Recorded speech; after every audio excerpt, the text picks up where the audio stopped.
All right, welcome to our mastermind call. It's good to be with everybody. Hi, Dr. Allgood. Hey, Paula. All right, good to see you. Hey, it's good to be seen. So we're going to get rolling here, and people may join in. People may be on mute. People may be in the background. So we'll try to admit you. Hopefully, we remember to admit you to the room. We have several things to talk about tonight. And Dr. Heron, why don't we start off with your question? Because it was a very good question. So you All want to right. share with the group what your question was? Uh, what happens this winter when one of the employees or the doctor gets sick, and it's just the cold or flu? I know as a patient, what I always did was, as long as I didn't have a fever, I would work.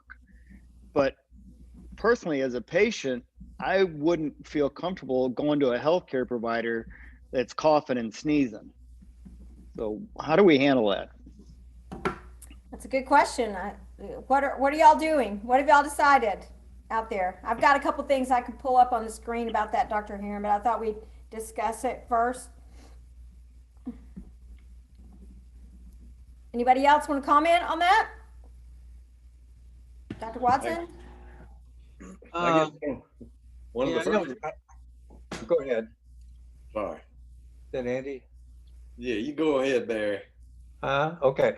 Well, I don't really know about that, but we had an instance in our office where the daughter of one of my dental assistants tested positive for COVID, and of course she had been in contact with her, so the health department called and said she needed to go home.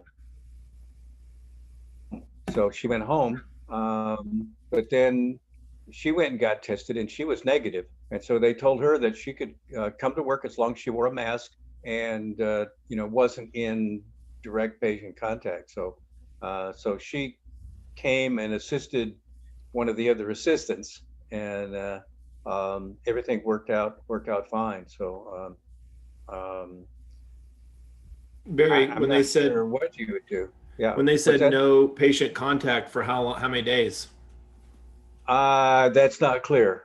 That's Yeah. not clear. As long as they said, as long as she has no symptoms, there's no reason that she can't work as long as she wears a mask. If with the negative test. Yeah, with the negative test. Yeah. hmm Hmm. Yeah. So So I will share. that's not really an answer to the question, but Yeah, I mean, But it is an answer. It is an answer. it So is an it is answer. yeah. So here's something we can discuss. This came from HR Basecamp, the Cedar Solutions HR company, and it's talking about this non-sickness. What do we do? And they're suggesting calling an online doctor, doing telemedicine and getting a diagnosis from the phone. I don't know. Has anybody tried that? Mm-mm.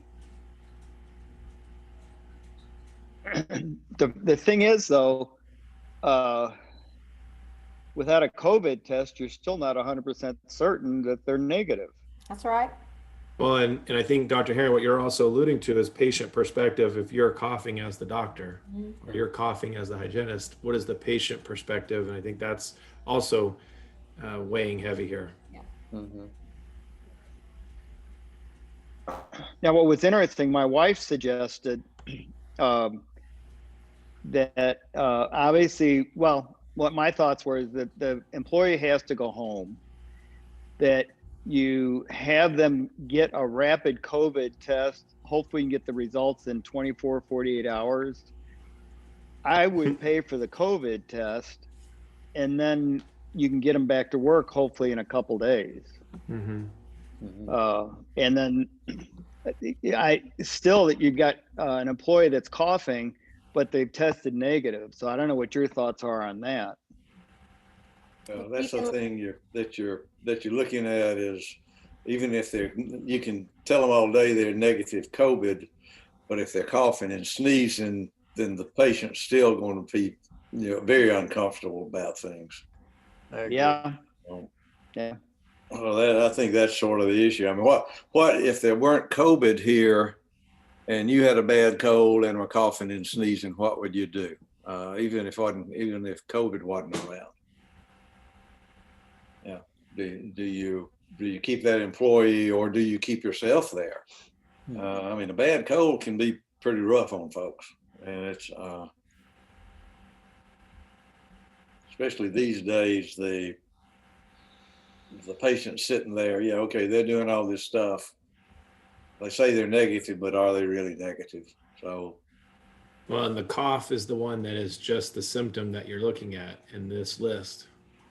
yeah. Yeah. And for how long are they sent? It opens up a whole nother can. How long are they sent home for? Until the symptom's gone, 72 hours post-symptom. Right there. When should I let the employee come back to work, Paula? Second from the bottom. Oh no, I was trying to scroll up. I was You too. can't- Paul isn't. You can't do No, that. Paul is in charge of that. I just got digitally slapped. Just use your finger and point, and she'll do what your finger's saying to do. I have a Point touch up. screen, and sometimes I'll get on things that aren't touch screen, and I'm like, why won't this move? It's not- I know. so here you go. Here's what it says for here. Something in writing that says they can come back. From their doctor. Yeah, you can't require they give you a copy of test results. Those are private medical information. But they could choose to supply it. And then the CDC dropped the 14-day quarantine if no symptoms, I believe, or if they're just exposed. Not everybody needs to be tested. But the big question here is patient perception. And yeah, I think that's a serious deal. No matter what all this says, I think the patient perception is huge. So maybe then what you do is tell the employee that two things: you get a COVID test, and if it's negative, if you can take medications to stop sneezing or coughing, then you can come back to work. You might not be feeling the best in the world, but at least you're not coughing and sneezing on the patient. I just take 2 cotton rolls and stick them up. So two things: that a negative test and no symptoms. I have a question. If someone has COVID and they're gone for 2 weeks, is your responsibility to pay them for that? Ask about flu shot. That's so you pay them, but the government reimburses you. FFCRA, Families First Coronavirus Relief Act. So you pay them, but if they have a cold or the flu, And it's not just their normal rate too, Andy. You pay them up to, what is it, Paula, $500 a day? 2/3, yeah. Yeah, 2/3 or up to $500 a day for no more than 10 days. You can literally Google FFCRA, how to pay my employee, and if they're out for child or if they're out for being sick. But here's the thing: if they're out because somebody else is sick in the family, they may not choose to. They may want to do that. That's fine. But if then they get sick, then they're on their own. It's 10 days max. So so my son got COVID. He tested positive. On a Saturday, he woke up with a fever. Monday, we got him tested. Wednesday, we got the result that was positive. Thursday, so 5 days later, we got the call from contact tracing telling us what to do. Well, they were 5 days late to the party. We need to know that on Saturday. And so everything was delayed by 5 days on what we had to do quarantine wise. So, and for me, I'm always quarantined, so it didn't matter. But, for my wife to work from home, I have a couple, older children that work, and they couldn't go to work. So, but they used their sick time. My kids did. So your employee needs to decide what they want to do. I guess that's the thing. If the employee does not have COVID, but they have like a bad cold, and they go home, and you keep them at home. Now, I know we have sick leave time built in, that type thing. Yeah. But does this qualify under that government stuff? Yes, it does, because you've told them to go home due to potential COVID reasons. So yes, it would qualify. And you'll get reimbursed for it in the form of payroll tax credit quarterly. So make sure that you're Now, is that reimbursement only through December 31st? as far as I know, I have no idea. I don't know. You'd have to look at it and see. I don't think it's going to go away. So, yeah. I just Imagine put the it's like- link to this cedarsolutions.com in the chat. So if you want to look that up, you're welcome to. They have quite a bit of information on that page. And it keeps, you know, And make sure that when you do pay your employee that way, you ask your payroll company how to classify it correctly so that you get reimbursed. Otherwise, you're just paying them and nobody knows to reimburse you. exactly. That's important. Thanks for asking that, Dr. Heron. Okay. And Let's remember, it's not their normal pay. It's not their normal pay. Right. Sorry, Paula. Yeah. No, it's fine. I'd like to introduce Dr. Compton to the group. Who tells Dr. Compton a little bit about you?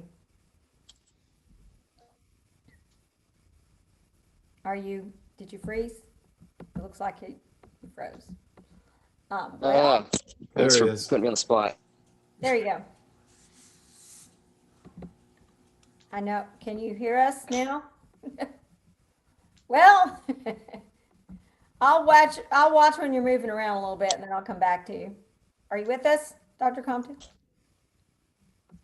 kind of frozen there. He's already broken up from us. All right. Okay, Dr. Bulsara, we'll go to you. Tell us a little bit about what's happening in your world. I might freeze. Can you hear? Yes? So can I'm you- trying to figure.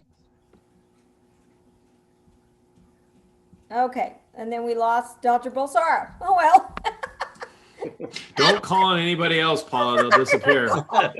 Yeah. So, What is it? Dr. Compton, let us know when you've got a good signal again, and I we'll. think Yeah, we're in can the you hear me? cancel culture. Yeah, I'm here. I just don't have. Gotcha. And maybe turn off your Best video, service. Dr. Compton. That might help. If you turn off your video, it might help your internet speed. There you go. Yeah. Okay, can you hear us? You want to share? Let's see. Can you hear me now? Yes? Yes. Sure. You may hear my 6-month-old crying in the background, That's but great. I've been working with Paul, I guess, 2 months now. Yeah. Is that right? And I just recently, well, I'm in the process of closing on a practice, first time owner. Been in practice for 2 years, graduated in 2018, but awfully new experience, been a good experience so far. Lots of learning, pretty much every day as far as the business side goes. So, but it's been fun. Appreciate the invite and appreciate y'all being here. Well, you've got some wisdom in this group. These guys, they know what they're doing. And Paula just called all you guys old, just so you know. I know. Tell you, Euphemisms my are wisdom old. is damn old. This is Oh, the best. This is the best looking group I've seen in a long time, though. I gotta tell you. I didn't say anything about old. You don't have to be old to have wisdom. I don't know about that, Paula. Yeah. Thought I knew, and then I realized I didn't know, and then I thought I knew, and then I realized again I didn't know. Wise beyond Yeah. your years, you know. Yeah. Yeah, there you go. So, any questions you have, Dr. Compton, for the group about loans or real estate or transition, anything you can think of? I know you're getting some good advice, and you've hit the ground running. I mean, I'm seeing your tracker, and I looked at it today, you know, as we discussed. I mean, you're really hitting the ground running. So, very excited for you. Yeah, it's been really good. Tell them where you are in Alabama. Yeah, I'm in Albertville, Alabama. Small community, small town, but it's certainly not saturated, which is good. And we have several others in small towns as well. So that can be a haven for dentistry, really. Don't have as much competition. Can also be a very big challenge, Paula. It can be, of course. Dr. Compton, can you think of a question you'd like to ask the group or anything on your mind tonight? I wish I would have. It's kind of, to be honest, a whirlwind these last 2 weeks. We're so close to closing. I just have to get a ton of insurances right now, and I guess maybe a quick easy question is I know that there are a lot of required insurances for practice ownership, but then there are a lot of excessive insurances as well. Any ones that you would say you have benefited from, and any ones that you would say no, you're really probably wasting money on, or anything along those lines that people might have? Don't worry about Advice on? malpractice. Don't worry about malpractice. That's a joke.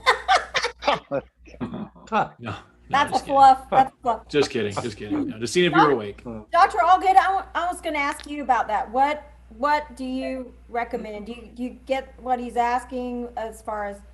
Yeah, as far as insurance goes, I think exclusive of the managed care insurance. Okay, I'm assuming we're not talking about that part. What No, insurance does he need to carry? Yeah. Like overhead Yeah, well, I insurance? think when you look at, you've got a new family, and I mean a 6-month-old, and I think we talk about insurance, and some insurance companies want you to buy whole life where you're investing money, and they say it's going to be worth this and that, but at the same time, recommendations are that you buy term insurance instead of the whole life. And the term, you determine what you need if you were gone, what your family would need. Right now, how old are you, Doc? You're 31. 31. So you can get $1 million worth of term insurance, a very, very low rate. And so that is one that I recommend. That's obviously health insurance, especially for your kid and yourself and your spouse. But I think that's the biggest thing. I mean, your practice, like Eric was saying, you got to have malpractice. You got to insure your building. What about overhead? What about overhead insurance?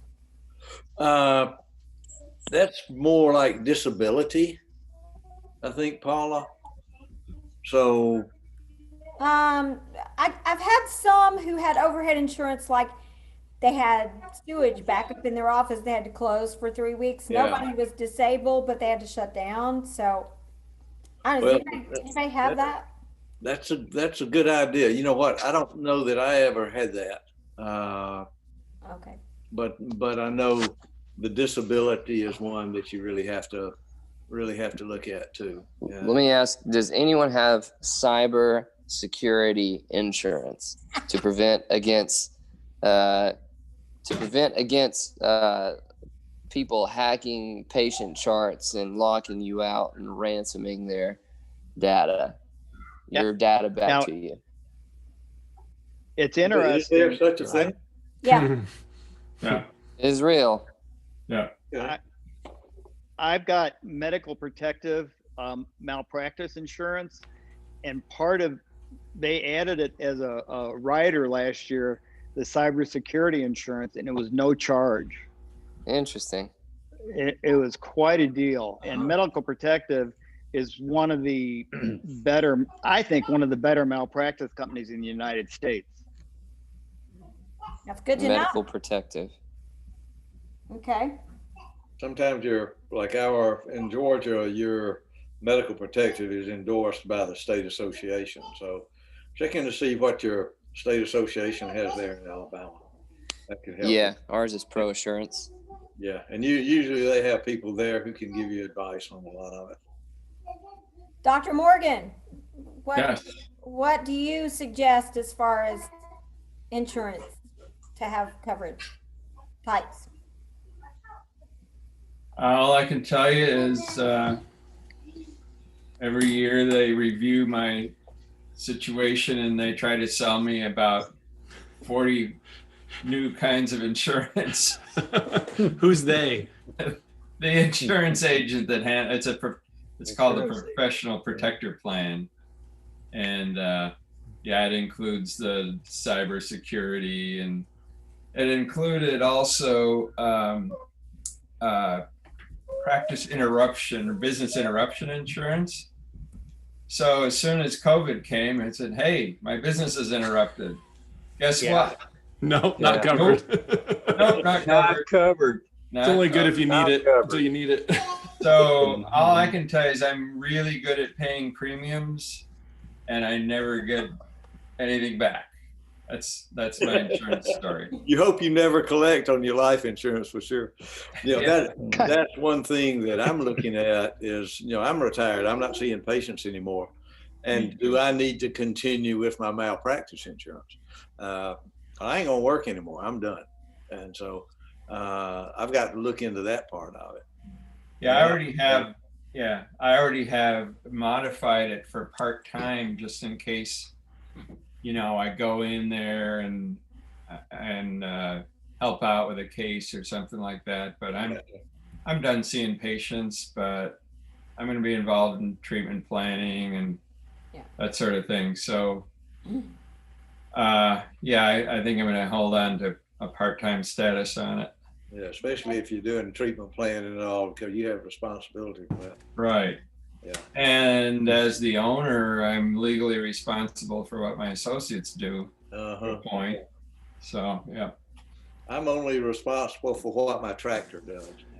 And so, Ted, does that mean being an S corp is much better at this point, or were you always incorporated? My practice is an LLC, and the owner of the practice is a C corp, and I own the C corp.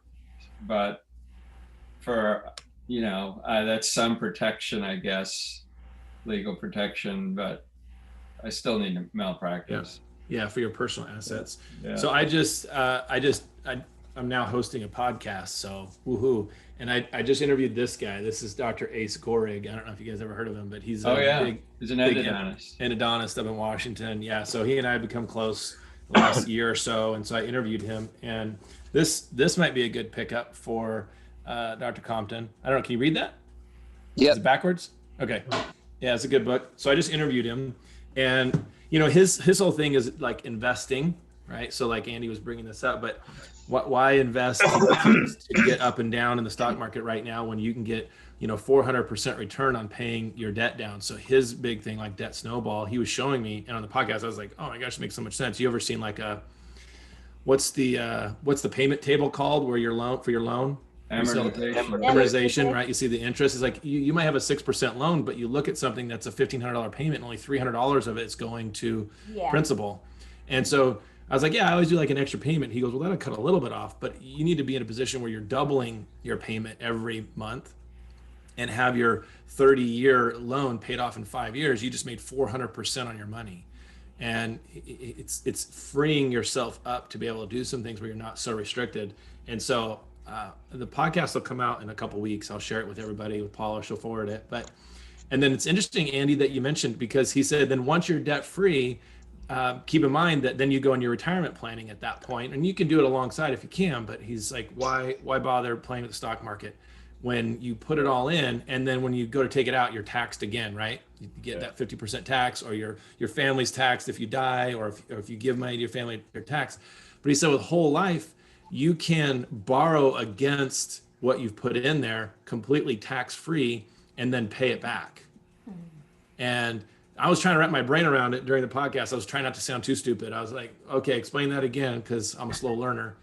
And he said there's basically a way around being taxed at that same level, 50, 62%, depending on who's running the show, right? What you take out at the end. Whereas whole life, you can borrow against it tax-free because it's a loan, not a payment. You've done that? Okay. So Paula, you can speak from experience. So he's saying you could have a $200,000 whole life policy and keep getting money out of it and putting money back in. Is that true? Yep. Okay. I did that for a while. I don't have it now. Yeah. Because what I did was I bought a long-term care life insurance policy that was a flat payment instead of ongoing premium, and it doubles as your life insurance. So, Yeah. um, Well, and he said you want a 90-10, which is, mhm. and I got to listen to it again. I wrote it all my notes, but 90%, where is it? 90, there's different kinds you can buy, like 40, 60 or whatever it is. There's like a whole life policy that pays dividends, 10% premium, 90% cash. And that's going to grow guaranteed at 4%. And he said eventually it pays for it. It pays the premium itself. You don't put any money into it. It's growing and it's paying to itself. He was talking to me about how this is how Disney, open Disney World, blah, blah, blah, whatever. So anyway, I was wondering if any of you, since Andy brought it up, I was like, okay, this is the second day in a row I've heard about whole life. And, obviously paying debt is the first ideal situation, but then how to invest after that. Sure. Anybody else want to discuss that point? I was going to ask you, Dr. Compton, about your health insurance, what you're doing.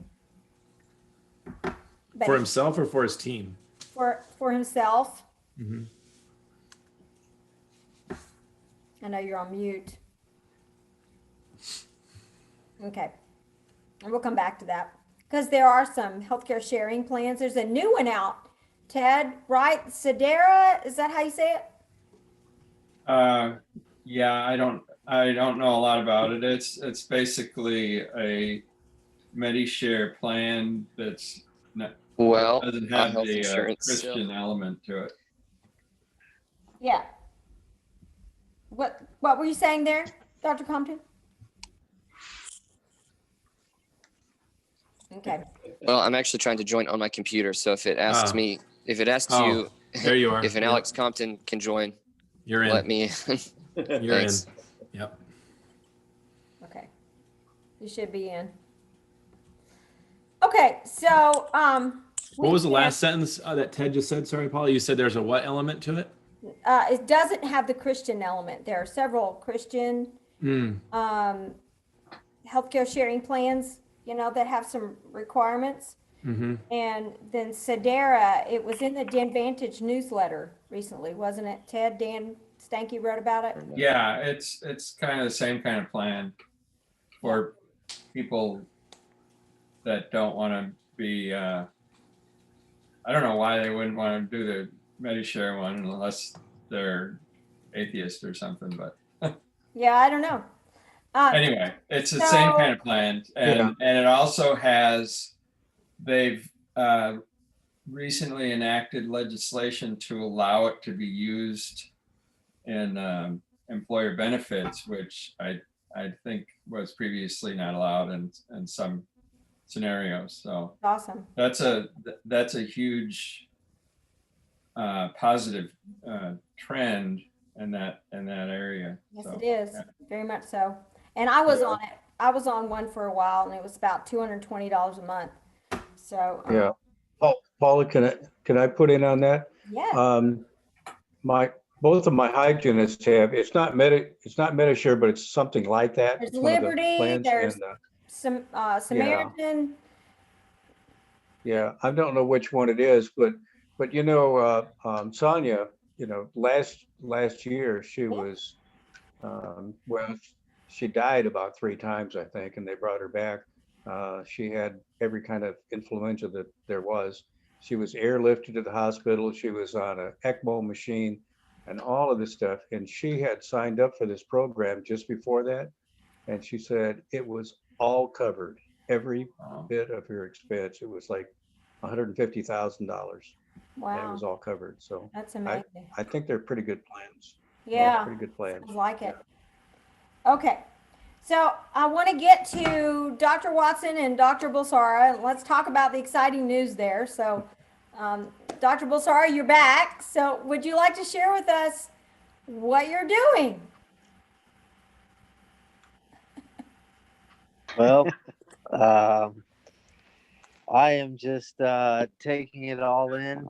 I'm working at it one day at a time here. We had a great day today, I think. This is your first day at Dr. Watson's office, right? Well, Yeah. congratulations. Yeah. Thank you. Yeah. All right, awesome. Mm-hmm. Congratulations, Mary. Yeah. Thank you. Thank you. Yeah, we're doing good. We're doing good. Mhm. All right. Yeah. So Yep. it went well, and you had How do you like the patients you saw today and working with the team? Yeah, I think the team works well together. You know, anything I needed, we were able to find and get it done. That's good. I think you know, I think we're gonna get, we're working out, you know, our schedules, making sure we're staying busy. So, and we're still, you know, we're getting used to working together, which I can already tell everybody's on the same page. We got all the systems hooked up, computer systems and all that. So everything worked out pretty good. And you just I'm finished your excited. residency.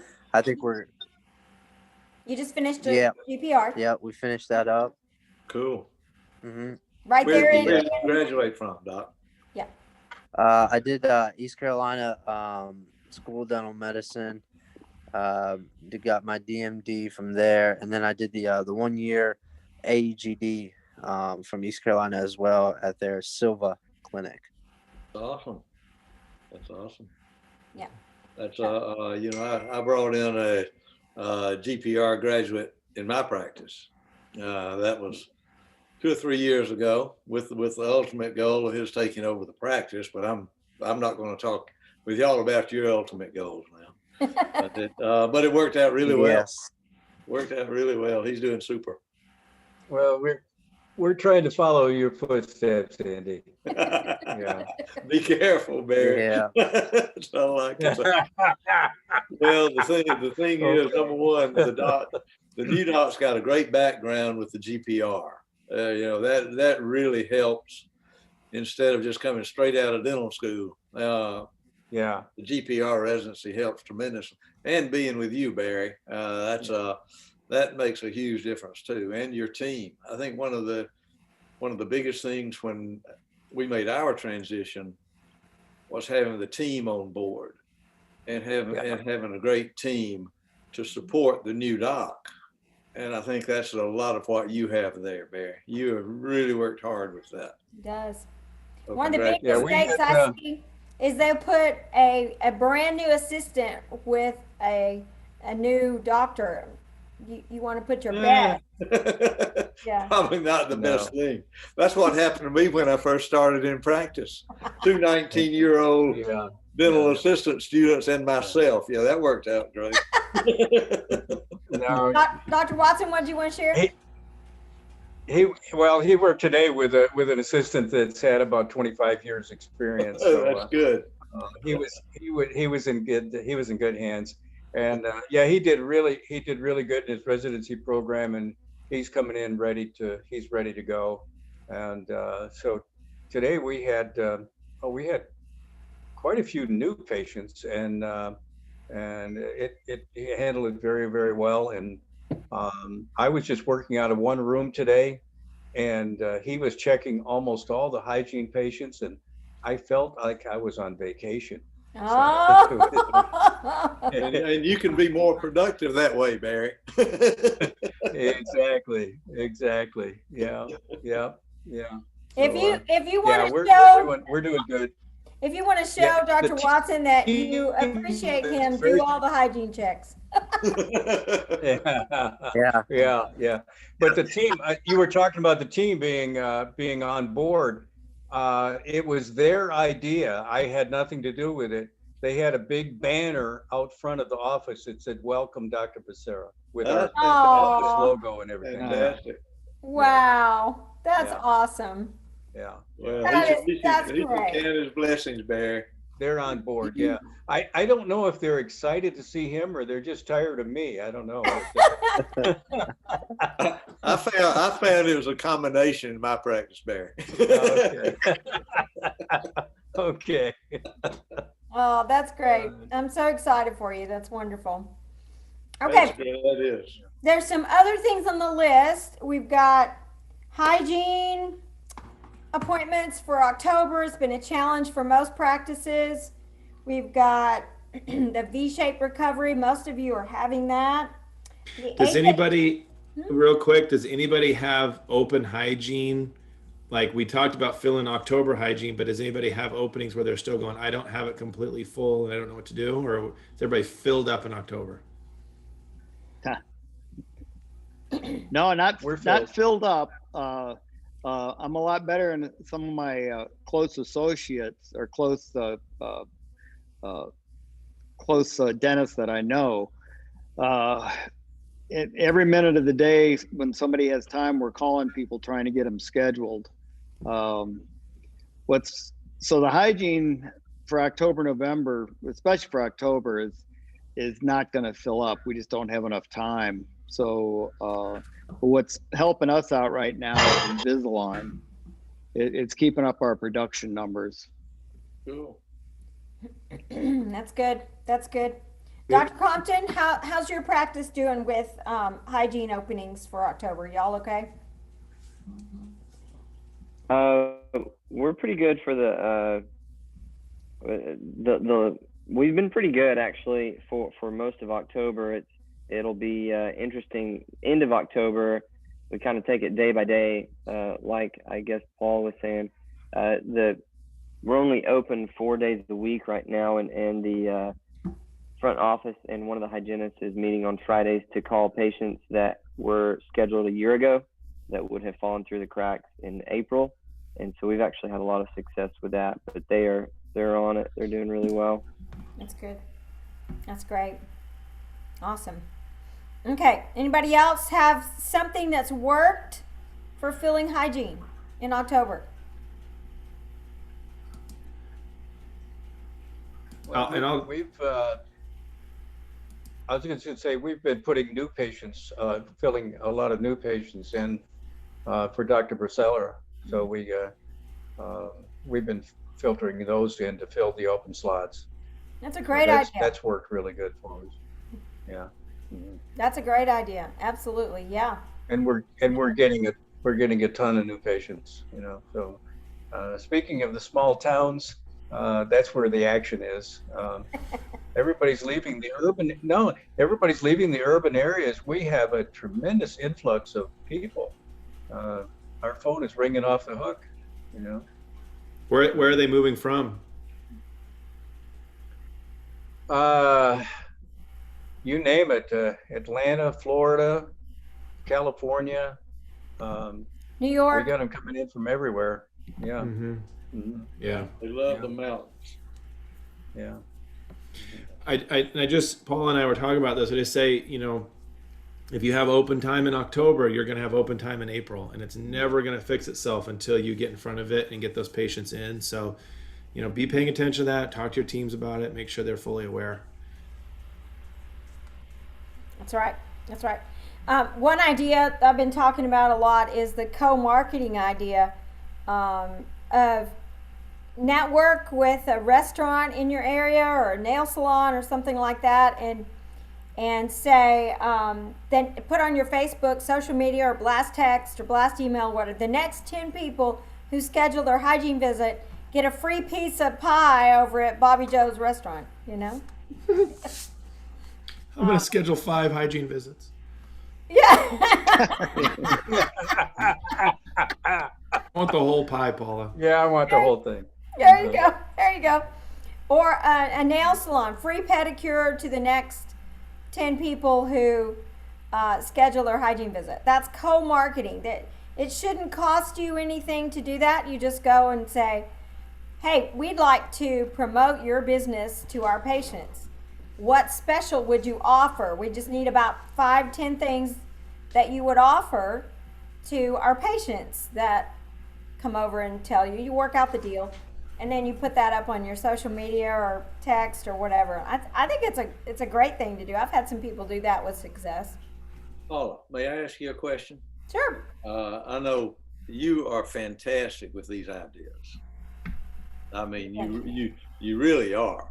I tried to hire you as my marketing director in my practice, but that didn't go through.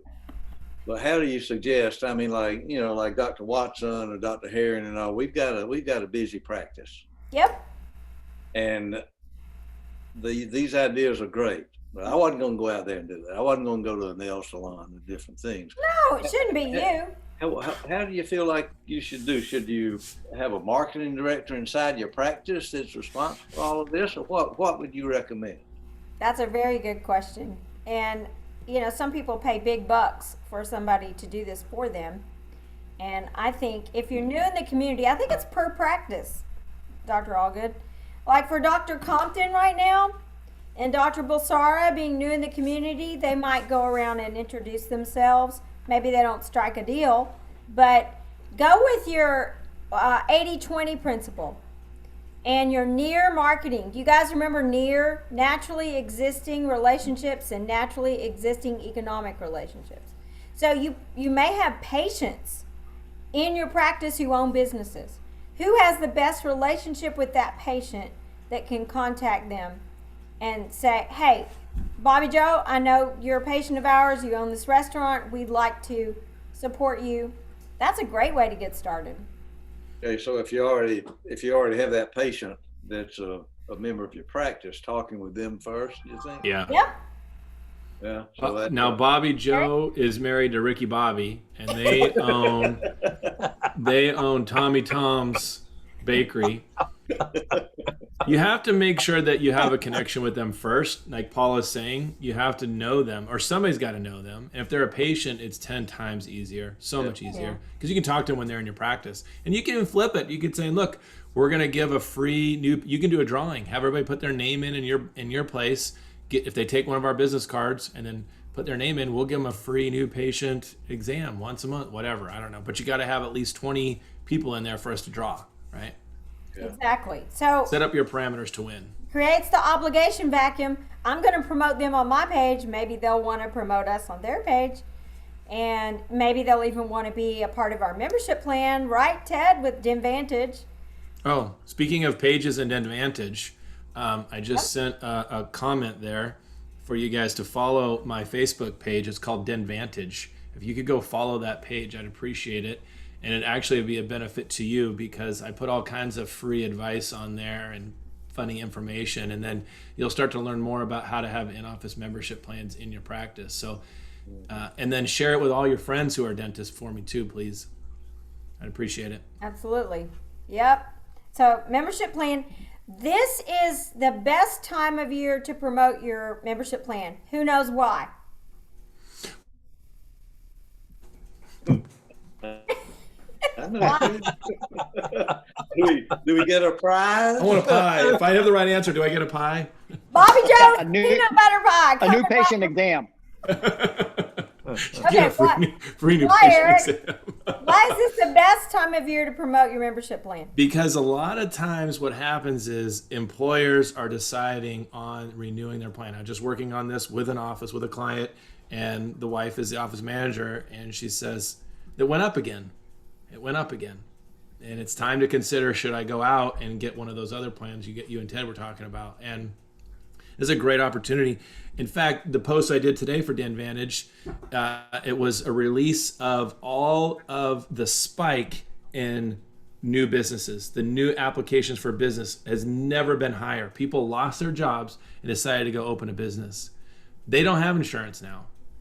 And so it's now time for you to offer your people or the business next to you a benefit that they can offer their employees to say, we have a dental plan. So that's exactly right. This is. Do I get perfect. pie? Do I get a piece of pie? I'm hungry. It's dinner Yeah. time. Yeah, we need a snack. So this is a great time to use it, lose it. If you have benefits you haven't used, you're going to lose them. Their HSA accounts, their Flex accounts, also applied to that. And then we also have call us before you sign.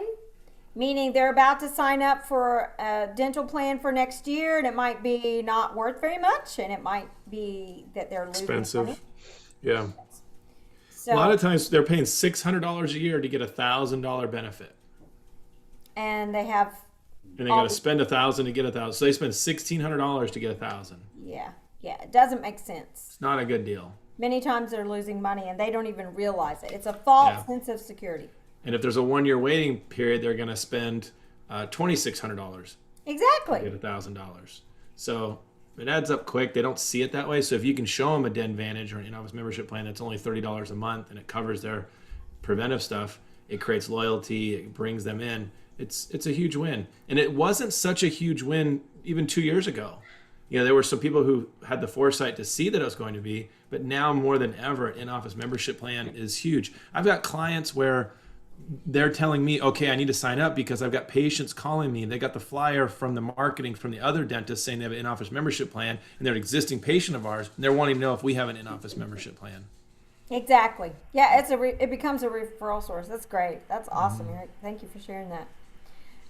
So before we close, I know there's a lot of buzz and who's applied for PPP forgiveness, and then also the HHS. So anybody turned in their forgiveness, and what updates are we having about that?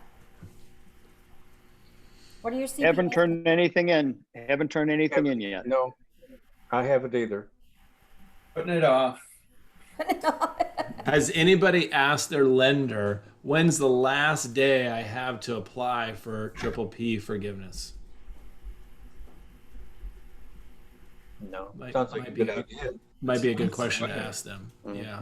Yeah. When's the absolute last day I have to apply for forgiveness?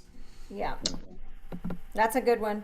And then we saw something last week from the Williford Group. Barry Watson, you work with them, and they were saying under 50,000.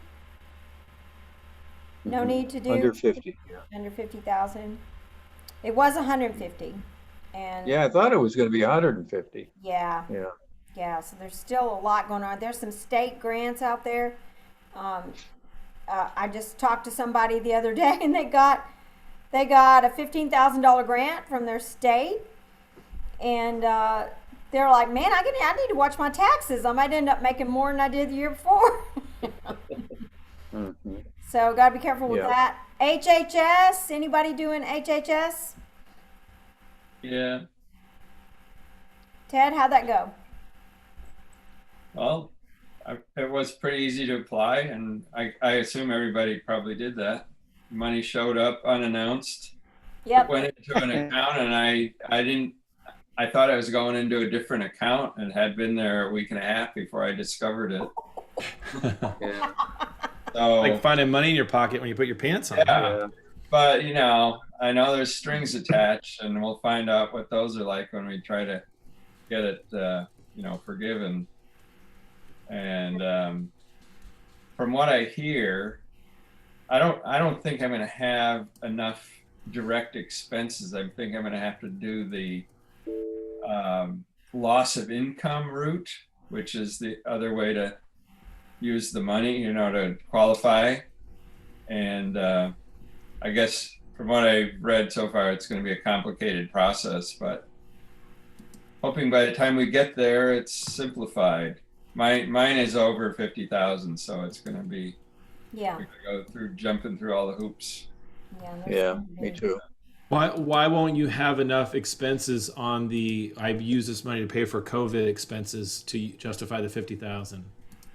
Well, I don't think we bought enough gloves and masks and all, we bought an ozonator and fogger and all that stuff. I still don't think it's going to add up to.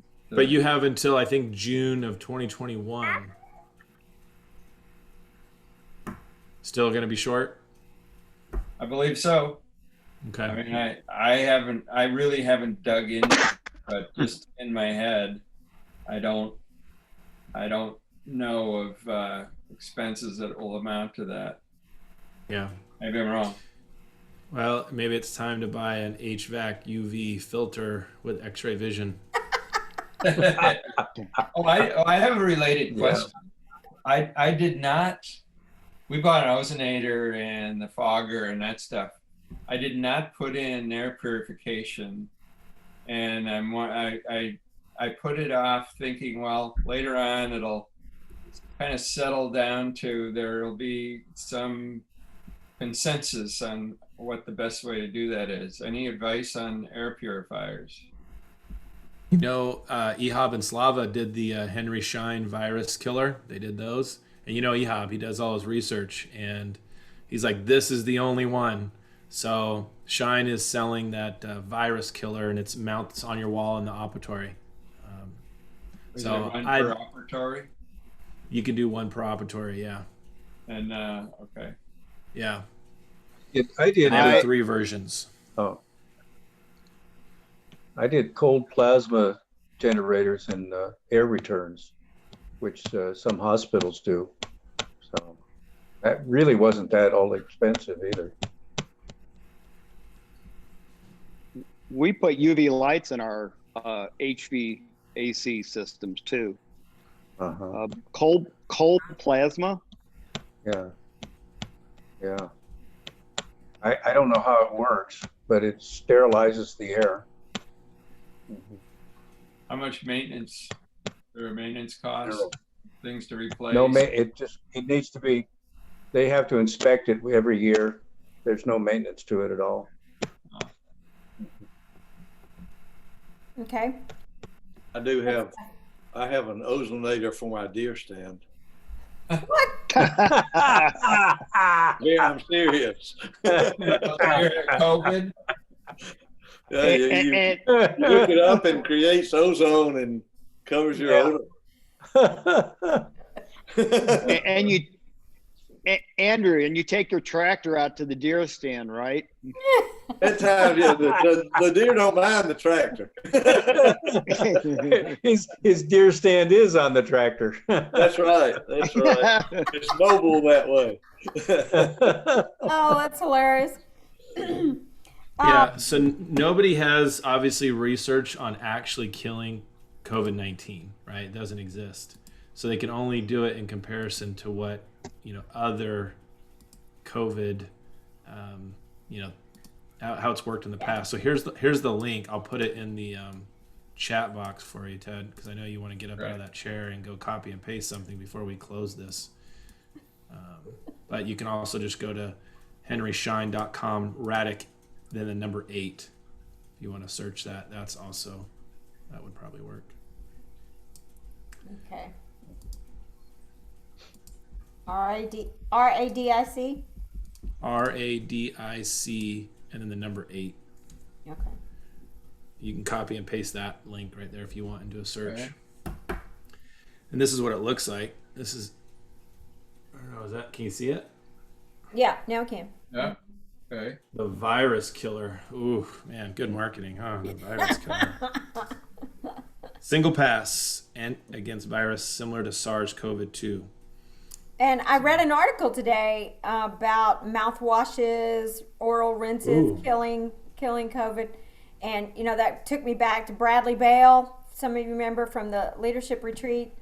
The saline rinse, 4 cups. Boil 4 cups of water, 2 tablespoons of sea salt, and gargle and rinse your nose with that, and it can kill it. So it has to be that solution, though. You can't buy that. I don't think you can buy that strong saline solution. The problem is getting it through your nose. So like we looked at this with Dr. Yamamoto, Paula, when Noah came down. And we're like, okay, we're going to make the saline rinse. And it's like, okay, once we make it, how are we going to put it through our nose? So if you weren't already out buying that before you had COVID and now you're quarantined, how do you go get it? And, Amazon's going to take some days. I made it at home, and I just put it in one of my spray bottles, and I just squirted up there. You just snorted it, didn't you? CVS has a something similar, but it's not the same concentrate, I guess. Yeah, the concentration is the big thing. So I just took a spray bottle that I bought saline. I use saline anyway, and I just took the top off and poured it in there and used. Oh, there you go. Spray bottle. See, I used Listerine. I just put Listerine in one of those and I snorted that up there. You use Clorox too, Eric. I gargle with Clorox, and I know you do. Yeah. I know. Okay. Well, we didn't get to everything on our list tonight, but I know the team concerns. I don't know about you specifically, but team concerns have been huge around the country. The turnover, the morale, the drama, yeah. I've been dealing with a lot of that. So what's different now than before COVID?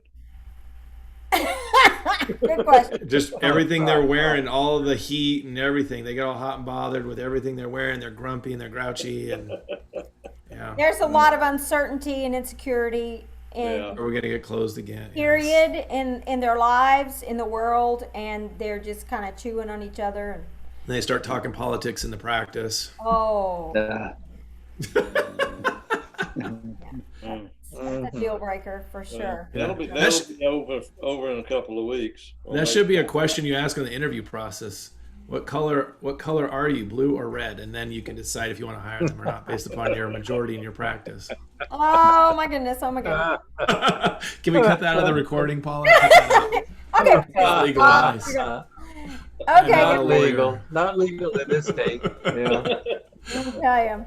Well, it's been great. We need to wrap up. Thank you so much for joining tonight, and All it's right. always fun to see who'll pop on, and I'm so glad we had Dr. Compton and Dr. Bulsara with us, and welcome. And Thanks, y'all. Ah, All right, I've been a Very much little so. distracted. Okay. Yeah. Aw, how cute. Hi there. So she's All been